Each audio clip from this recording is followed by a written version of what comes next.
Di sini kelompok kami akan membahas tentang yang pertama ada konsep dasar, yang kedua peran dan keterampilan manajer, yang ketiga proses pengambilan keputusan, yang keempat langkah dalam pengambilan keputusan, yang kelima gaya pengambilan keputusan, yang keenam kerangka kerja keputusan pribadi, dan pengambilan keputusan kelompok yang inovatif. Pengambilan keputusan. Pengambilan keputusan merupakan suatu pendekatan yang sistematis terhadap permasalahan yang dihadapi. Pendekatan tersebut menyangkut pengetahuan mengenal esensi atas permasalahan, pengumpulan fakta dan data yang relevan dengan permasalahan yang dihadapi, analisis permasalahan dengan menggunakan fakta dan data, mencari alternatif yang paling rasional, dan penilaian atas keluaran yang dicapai. Selanjutnya, saya akan menjelaskan tentang peran dan keterampilan manajer. Keterampilan manajer. Yang pertama ada keterampilan konseptual atau konseptual skill.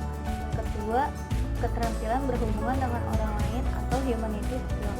Yang ketiga, keterampilan teknis atau technical skill. Lalu ada peran manajer. Henry Mintzberg, seorang ahli riset ilmu manajemen, mengungkapkan bahwa ada 10 peran yang dimainkan oleh seorang manajer di tempat kerjanya. Dia kemudian mengelompokkan ke 10 peran tersebut menjadi 3 kelompok. 1. Peran antar pribadi, yaitu melibatkan orang dan kewajiban lain yang bersifat seremonial dan simbolis. Peran ini meliputi peran sebagai figur anak buah, pemimpin, dan penghubung. Kedua, peran informasional, meliputi peran manajer sebagai pemantau dan penyebar informasi serta peran sebagai juru bicara. Dan ketiga, peran pengambilan keputusan, meliputi peran sebagai seorang wirausahaan, pemecah masalah, pembagi sumber daya, dan perunding. Mintzberg kemudian menyimpulkan bahwa secara garis besar aktivitas yang dilakukan oleh seorang manajer adalah berinteraksi dengan orang lain. Lalu ada proses pengambilan keputusan. Dasar dalam proses pengambilan keputusan atau DAFIS 1974, model yang diajukan terdiri dari atas 3 tahap pokok, yaitu sebagai 1. Penelitian, mempelajari lingkungan atas kondisi yang memerlukan keputusan. Data mentah diperoleh, diolah, dan diuji untuk dijadikan arah tindakan yang dapat mengidentifikasi permasalahan. Kedua, desain, yaitu mendaftar, mengembangkan, dan menganalisis arah tindakan yang mungkin. Aktivitas ini meliputi proses untuk memahami permasalahan, menghasilkan pemecahan, dan menguji kelayakan pemecahan tersebut. Ketiga, pemilihan, yaitu menetapkan arah tindakan tertentu dari keseluruhan yang ada. Pilihan ditentukan dan dilakukan.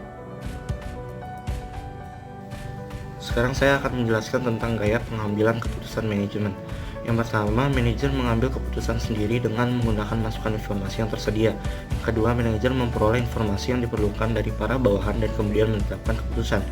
Yang ketiga, manajer membicarakan permasalahan yang dihadapi organisasi dengan para bawahan secara individual dan mendapatkan gagasan dan saran-saran tanpa melibatkan para bawahan sebagai suatu kelompok.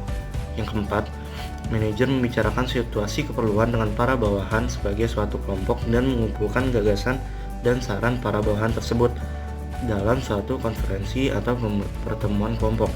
Yang kelima, manajer membicarakan situasi keputusan dengan para bawahan sebagai suatu kelompok dan kelompok menyusun serta menilai alternatif. Berikutnya saya akan menjelaskan tentang kerangka kerja keputusan pribadi. Yang pertama ada gaya direktif yang digunakan oleh orang-orang lebih memilih solusi masalah yang sederhana dan jelas. Manajer yang menggunakan gaya ini seringkali mengambil keputusan dengan cepat.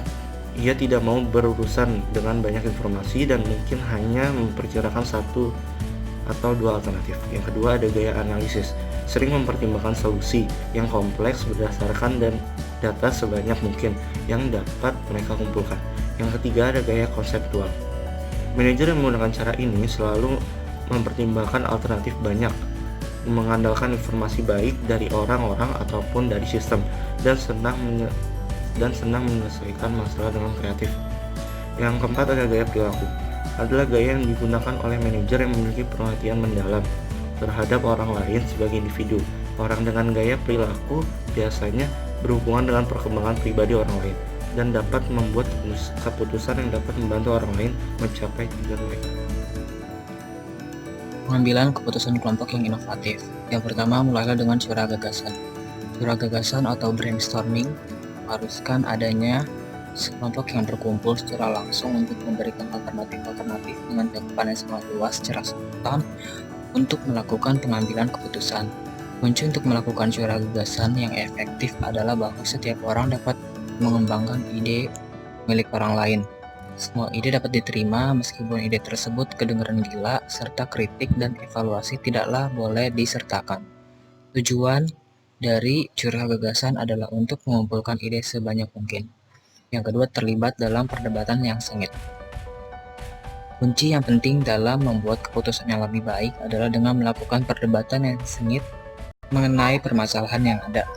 Manajer yang baik mengakui bahwa konflik yang bersifat membangun yang berdasarkan pada pemikiran yang beragam dapat memfokuskan suatu masalah, membuat ide menjadi jelas, memicu pemikiran kreatif, menciptakan pemahaman terhadap masalah yang dapat menciptakan alternatif-alternatif secara meningkatkan kualitas keputusan yang akan diambil.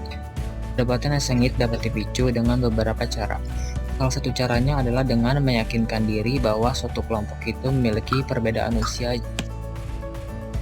Yang ketiga, hindari groupthink. Groupthink adalah kecenderungan anggota kelompok untuk tidak mengutarakan opini-opini yang bertentangan. Ketika para anggota kelompok jatuh ke dalam groupthink, hasrat untuk selalu harmonis mengalahkan pertimbangan untuk mendapatkan keputusan yang berkualitas.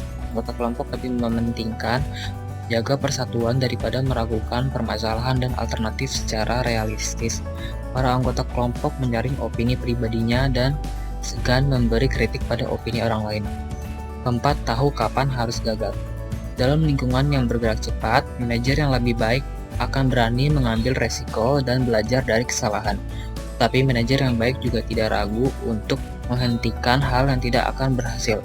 Penelitian telah menemukan bahwa manajer dan organisasi seringkali terus memberi waktu dan uang untuk sesuatu yang sudah terbukti akan gagal. Kecenderungan ini dianggap sebagai komitmen eskalasi atau escalating commitment. Sekian presentasi dari kelompok 1, kurang lebihnya mohon maaf. Assalamualaikum warahmatullahi wabarakatuh.